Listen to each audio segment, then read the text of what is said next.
एक दुईवटा लुगा पनि छोडेको छैन? लुगाहरू त यिनै त हो नि कि। टिकटक बा सुन्नुहुन्न यसो घरिघरि यसो आमाको कपडा जान्छ बाघलाई जाने अरे फेरि मलाई जाने अरे अर्को भुरो पर्दैन छ। अझ बिहे गर्ने झ्वाक छ बा? अब नल्याए त बिजौ छ मेरो। ल्याउने नै भयो हेरे फेरि भर्खरै ल्याउने कि त्यस्तै ल्याउने? बुढी मान्छे ल्याउने कि अलिक उमेर पाएको तपाईँकै उमेरको ल्याउने हो कि त्यस्तै ल्याउने? अब जस्तो सुकै भए पनि जाने अरे ताताको चिसाको तातो गराएर खानेसम्मको त चाहियो नि। चाहियो। तपाईँको मनबाट चाहिँ कति वर्षको सम्म हुन्छ जस्तो लाग्छ?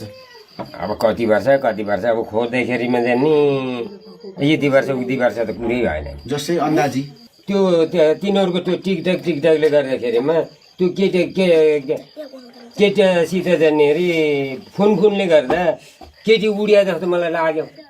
हेरे त्यो टिकटक कताबाट आएछ बा?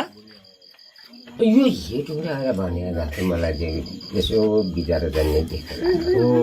तपाईँ के आमालाई बा पिट्नुहुन्थ्यो हिर्काउनुहुन्थ्यो कि? मैले केही पनि गरिदिन्थेँ म त। के गर्दैन हुन्थ्यो? हेरी नदेखिकन यही हो भनेर भन्ने कुरा पनि भएन। माया त अति लाग्छ नि तपाईँलाई होइन? नलागे भएदेखि त यो कुरै हुँदैन थियो नि।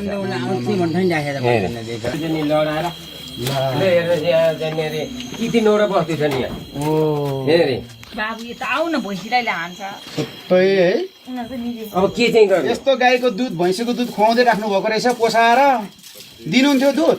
अब यो ब्याउनी छ भित्ता चाहिँ एउटा दुहुनु छ सर। आमा बुवा आमालाई यो गाईको यो भैँसीको दुध दही दिनुहुन्थ्यो?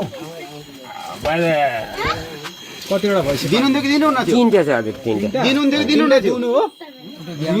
एउटा ब्याउनी एउटा दुहुनु छ। भैँसी ब्याउनी छ। बाको त राम्रो खर्च उठ्ने रहेछ। अब आमाले नै छोडेर हिँडिसक्यो। गाह्रो भयो। गाई बस्तु हेर्दा हेर्दै बाले आमालाई टाइम दिनु भएन कि क्या हो? के हो हजुर, अब केही विशेष गर्न सकिएन।